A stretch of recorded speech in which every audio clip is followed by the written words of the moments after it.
Thank you. And I know if you're looking at the agenda, this is a bit of a bait and switch, but hopefully we can cover some good context and talk about really, the energy transition has been a subtext of everything we've been hearing. It's about the big, a big potential new source of demand. So, just wanted to start off with a question of what it is. And we look at it very much from an energy perspective. We look at it from an energy flows. What are the inputs? What are the outputs? Where it goes over time? And then what we want to overlay on top of this is a metals and mining understanding of what's implied in these changes, because energy has always been transitioning. We expect it to continue to transition. If you look at this chart as it goes on over time, you can see, obvious things. Oil is dropping. End use cases, passenger cars goes from mostly oil to mostly electricity. You see a lot of other changes here as well.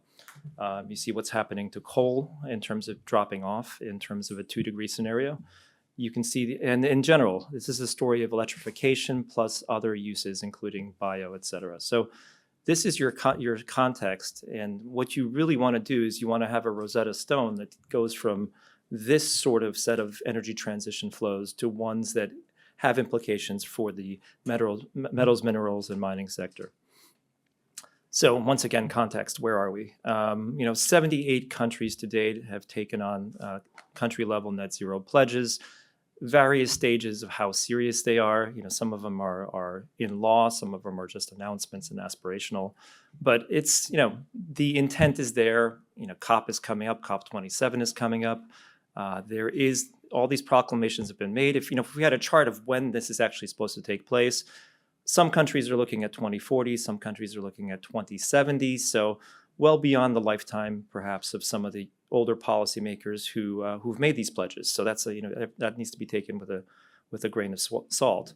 And where are we really? It's like we see these pledges. How serious is this push, and how will that translate to that transformation that we've been seeing? This is gigatons of CO2 emissions. This is our sort of pre-COVID reference case. What happened to COVID? It stopped the world. And in that time period, we saw emissions drop, but not that much, not relative to where we need to go on a net zero basis. You can see here the scale is 20, goes down to 20 gigatons. The other thing we've seen is that we've bounced back. I mean, the demand is back. The supply is catching up to come back. And, that's where we need to go on a 2-degree basis. So we, COVID for all the pain it brought, started to get us down to the 2-degree trajectory. It's not, we've certainly bounced back, and I think we're all happy to see us bouncing back, but it just underlines the gap that we're seeing between where we are and where we're going in terms of 2-degree. And, in some ways, we're now seeing coal demand actually higher than it was in a pre-COVID world. So, in many ways, some of the pressures, you've got decarbonization pressures, and then you have real-term energy pressures that have led to our expectations of actually emissions being higher than we expected them otherwise. So the other aspect here, we have a mosaic of energy solutions to tackle climate change. Some of these are mineral and energy intensive, some of them are not. And this is where, and it's not clear that these pathways are set. So, for example, biofuels as a solution versus electric vehicles. And some of those can be drop-in biofuels. Energy efficiency. If you do with less energy, you need less energy produced, you need less minerals, metals to support that sort of clean energy. To the degree that you can use, let's say, natural gas and use carbon capture sequestration, guess what? Carbon capture sequestration means that you don't need to move, you can use traditional energy sources. You can then capture that carbon and get that decarbonization in a less mineral and metals intensive way. So, what we do is we have a global integrated energy model that really looks at all these choices and looks at the different pathways and what it means for this breakdown. We know with the pressures for decarbonization, these are the choices that they will go down, and then this is what we're looking to see and parse out. Is it going to be, let's say, heavy-duty trucks?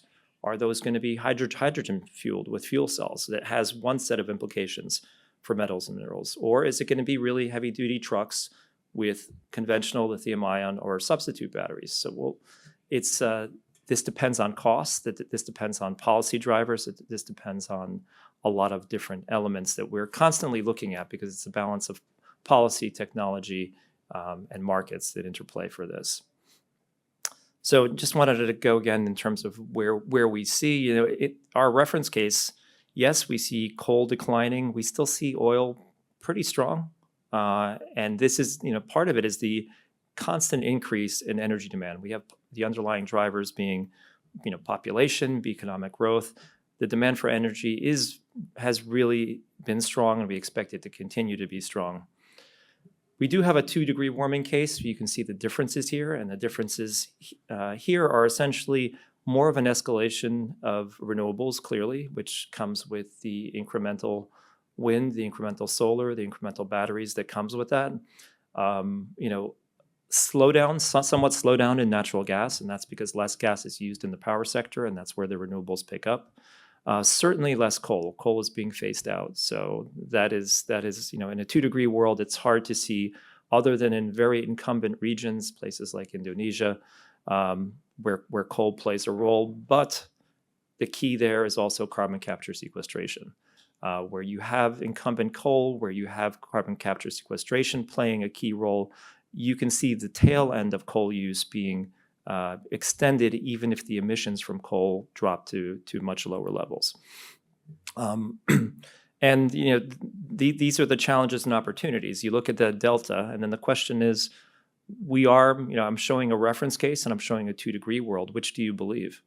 And how much of it, how do you handicap the fact that, yes, these targets have been announced. Yes, Paris Agreement has 2030 targets.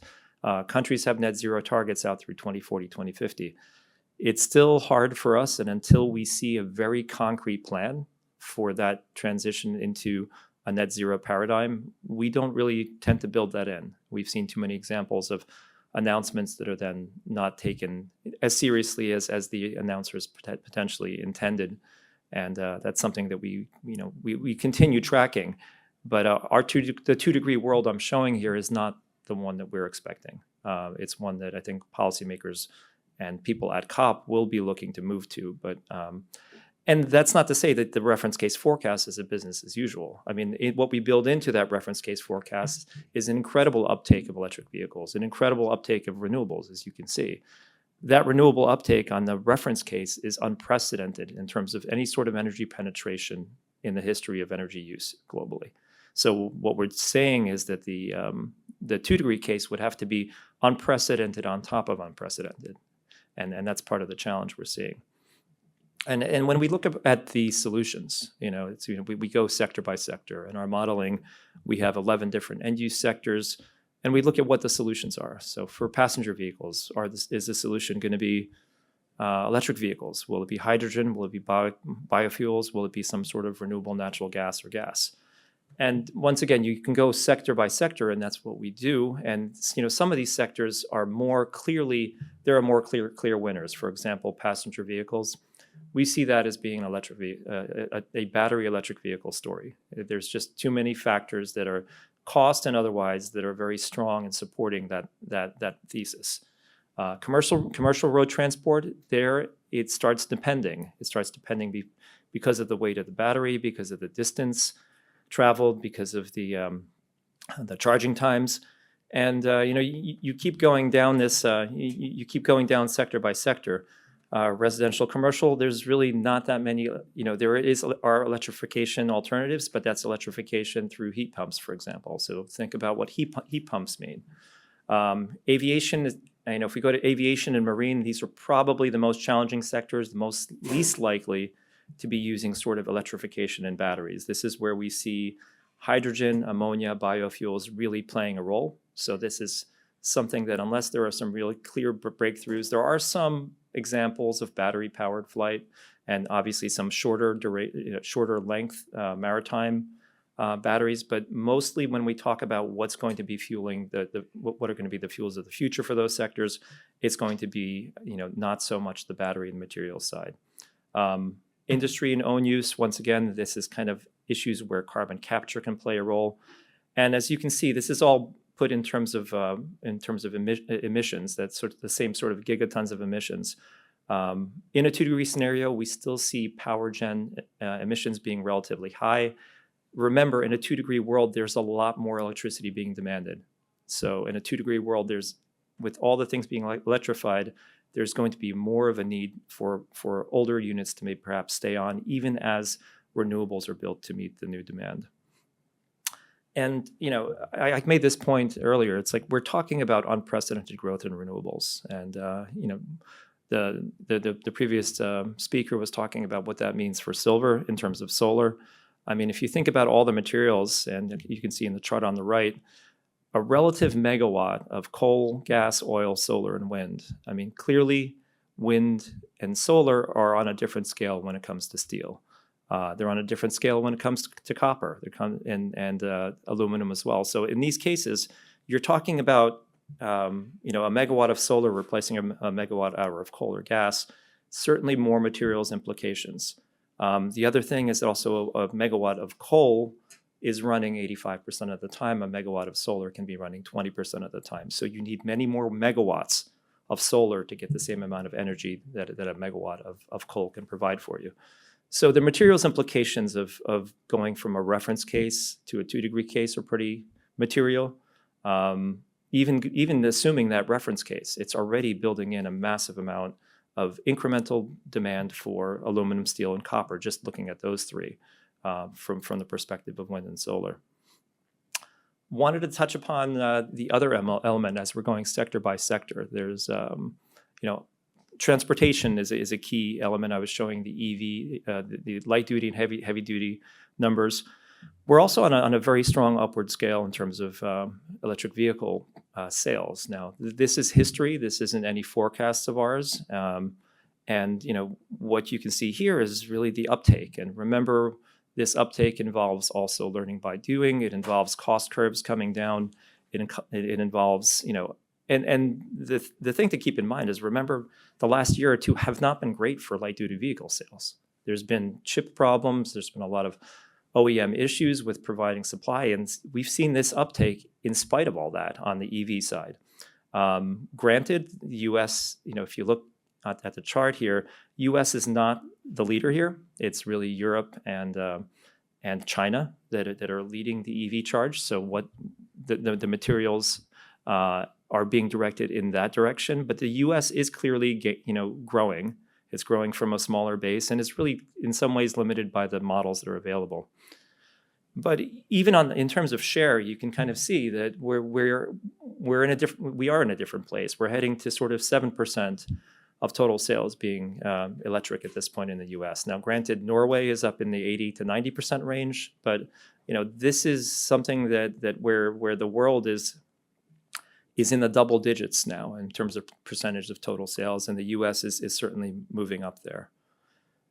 And I mentioned the supply side. What are the OEMs doing? And we're always looking to forecast total light-duty vehicle demand.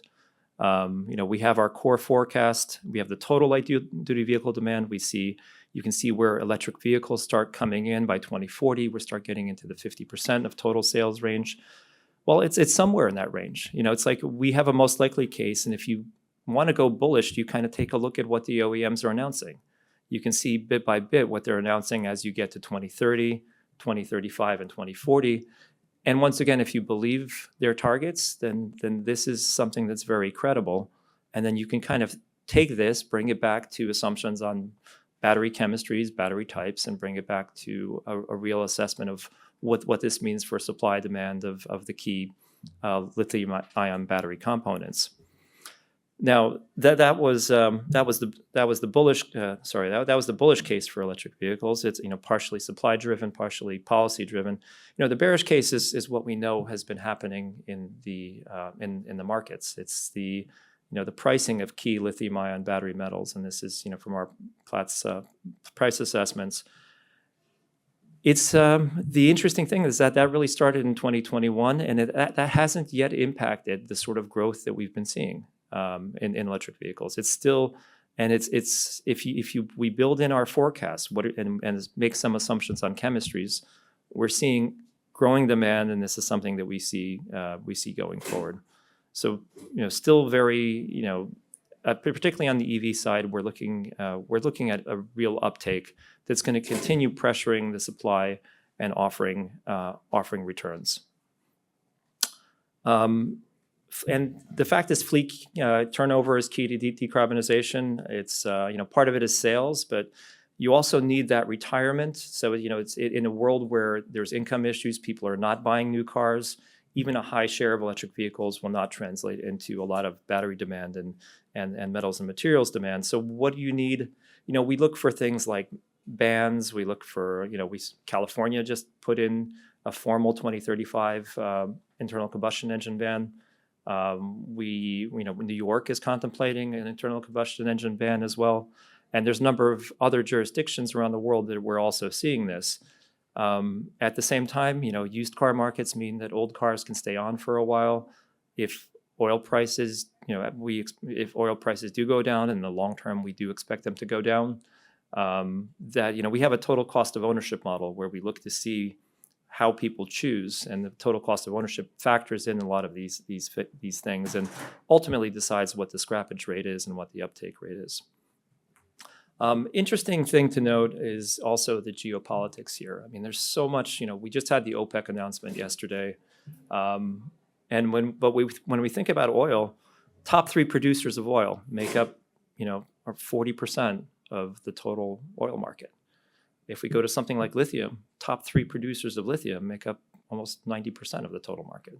So when we think about that sort of geopolitical side of things, and you can see how we all know, very familiar to us, is like the prominence of China in terms of essentially dominating a number of these clean energy minerals and materials.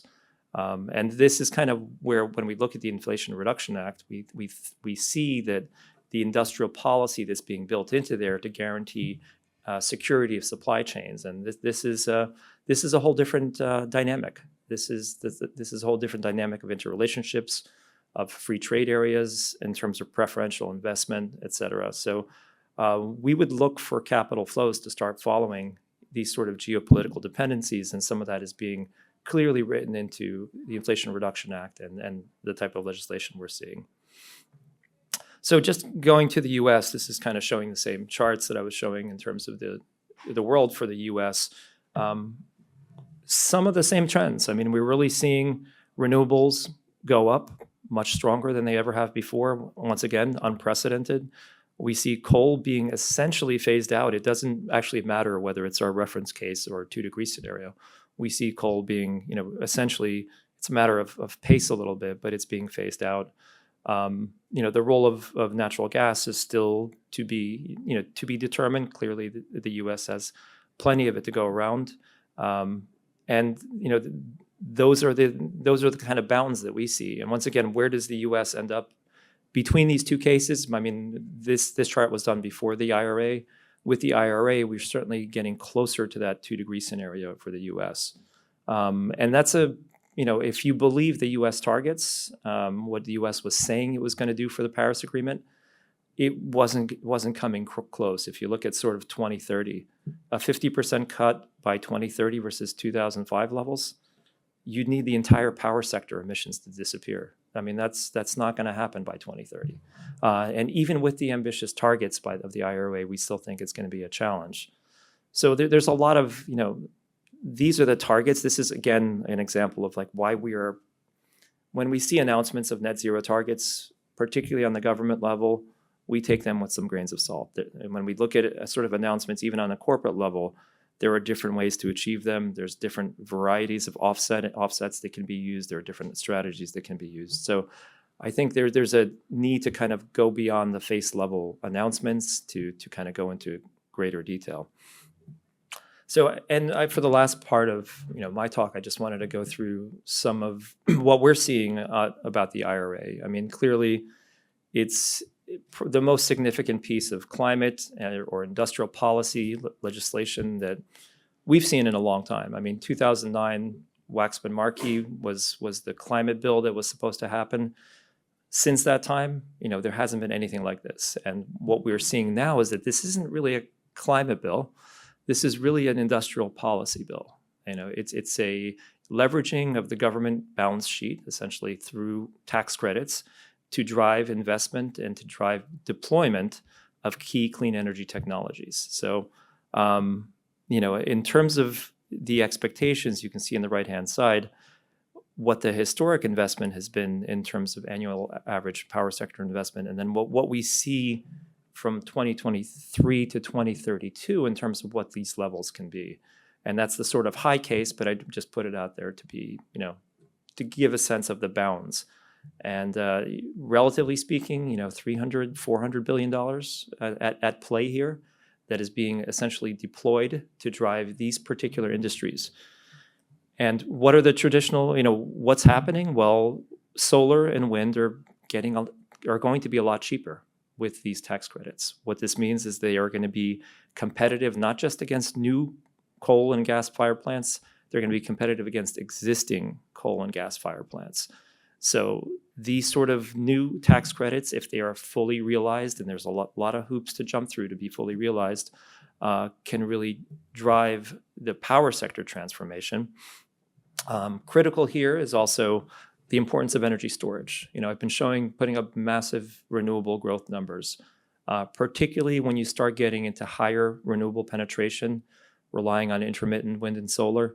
You need that storage. You need some form of storage to back that up. And the best form of storage, the most prevalent form of storage nowadays, is really that lithium-ion battery. And the key aspect that the IRA did is that they actually, for the first time, directly incentivized and created the ability to get an investment tax credit from standalone storage, which in our mind for the utility scale sector is going to drive utility scale storage up considerably. And it's not as if people weren't considering the potential here, because if you look at the queues, you go to the queues in each ISO in the US and you look to see what people are putting in. Doesn't mean they're going to build it. They just want to get in line and have the permitting to be, it's almost like an option to build. Well, if you look at the last 2-3 years, the total batteries is essentially hybrid, and hybrid is solar plus battery combinations. The reason why it had to be done that way was because batteries could get an ITC if they were tied to a solar facility. That's what it was. And even without that, you saw how many batteries were in the queue. Well, guess what? Now solar doesn't. Batteries do not have to be tied to a solar facility. They can be standalone. And all of these gigawatts, and like if you look at that scale, we're talking gigawatts in the queue, which means that not all these things are going to be built. There's no way that all these things are going to be built. But if you think about what people have been betting on, they've been getting in line so that they can execute on the on the batteries, either together with solar or batteries standalone. And what the IRA does is essentially open the floodgates to be able to take advantage of the investment tax credit and start building these batteries either standalone, or if it's still together with solar, that's fine too. But certainly a big floodgate opening for utility scale batteries. And once again, it's a lithium-ion battery story. That's kind of it's still, relatively speaking, the stationary storage side of batteries is relatively small relative to the electric vehicle side, but it's one that is increasingly growing and one that we think can contribute to the overall demand for the batteries and all the materials that go behind them. On the EV side, that's the other interesting piece, because this is a wide-ranging bill. On the EV side, you can get plug-in electric vehicle tax credits. Now, there are a lot of hoops to jump through to get that full tax credit. Half of the full value can be met if certain percentage of critical minerals are, and I'm not going to go into this. I think everyone who's been involved has kind of tried to parse through the language and made sense of that. So these are all pieces, but if you start layering all these on top, this makes for some clear incentives for electric vehicles. The other key part of this is not just the sales, so you don't just get the tax credit on the sale, but there's also the advanced manufacturing production tax credits, which are directly impacting the upstream part of this. And that's really trying to address all of the eligible clean energy components produced in the US. Critical minerals actually have a special status in the sense that they will remain at the maximum credit rate indefinitely. They, like the others, are sunsetting. This is, there's been a recognition that they need special treatment, and they are getting it in the bill. And I mentioned layering because this is where it really starts adding up. You can get, for example, if we look at the battery supply chain, critical mineral production, you can get a 10% production tax credit there. On the cell production, $35 per kilowatt hour battery cell production tax credit. And then when you get to the vehicle, $7,500 vehicle cost credit. These are not exclusive. These are additive. You can get one plus another plus another. This makes a very major difference, and this will really propel, backed by essentially the credit of the, by the U.S. balance sheet. This is tax money that's going back, and assuming that the whole tax equity transferability can work, which is another very interesting issue because we're scaling up to a degree that tax equity markets have never really done before in the energy sector. The potential impacts can be really serious. Finally, I wanted to talk about a little bit about hydrogen, because if you look at all the incentives in the IRA, hydrogen has really been supercharged in terms of its incentives. Now, particularly clean hydrogen, and by clean hydrogen, it's probably the cleanest hydrogen you're going to get that's going to meet the thresholds, is going to be green hydrogen, which is done using electrolyzers. So then the natural thing to think about is, what is it? There will be an uptake in electrolyzer use. There's a massive amount of projects that are already lined up for green hydrogen. So what are these, let's say the PEM electrolyzers? Well, lots of, iridium is critical here. So interesting, play as these PEM electrolyzers are being ramped up. You have iridium and scandium are going to all of a sudden have a big new source of demand as they really start getting picked up, because the green hydrogen, as I mentioned, is one of the most strongly incentivized parts of the Inflation Reduction Act. That was a bit of a whirlwind. I think I tried to cover the world and the energy transition as a whole, but hopefully that provided some interest. And in terms of our own, I'm with S&P Global Commodities Insights. So what we regularly do is we regularly look at that mosaic of energy transition, look at all of the different options around technologies, look at the constraints and the costs, and then really try to put together what is an integrated view so that it makes sense. When we say that coal is going to go down, we know what we think is going to replace it under different scenarios. When we say solar goes up, we make sure to understand that we understand the supply chains, be it on silicon or silver or anything else that start going into this, that can provide some constraints on the costs. If there are any further questions, happy to talk offline. Yes. You mentioned that you think that there's going to be a lot more piecemeal batteries going into all of the new renewable power. Yes. What kind of grid scale batteries do you think are doing? I think there are, if you look at the needs for grid scale batteries, lithium ion batteries are best placed to address short-term duration issues. So if you have if you think about a daily, a sort of daily cycle, if you need to make up for a few hours, let's say during the peak, they call it the duck curve, when everyone comes home from work, turns on all their appliances, electricity spikes, and solar production drops. You need it for those few hours. Huge need there. Lithium-ion batteries are great for that. Less useful if you have seasonal issues. Less useful if you have longer duration. If, let's say, your wind comes off and won't be around for a few days, lithium-ion batteries are less useful. You then have things like flow batteries. And to be honest, another solution is actually hydrogen. So there's different ways of approaching the problems with intermittency, but clearly it's still a huge role for lithium-ion batteries, particularly since they're available. In some ways, they've been the beneficiary of the transport sector. And so they're there as long as you can get them. So, excellent stuff. All right, Roman, thank you very much.